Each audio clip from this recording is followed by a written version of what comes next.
Alberto.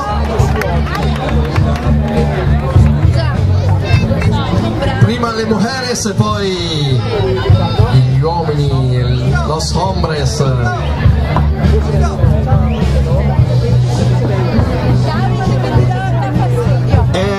Giustamente la nostra Milena, responsabile di vari corsi al centrodestra, ci chiede un applauso con le mani che si battono l'un l'altra, perché ragazzi questi sono degli allievi che hanno bisogno del vostro supporto.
Sì, io direi che meritano un applauso forte perché questi, ripeto, sono ragazzi che hanno iniziato a ballare ottobre 2009, quindi neanche un anno fa, e già si divertono insieme a noi.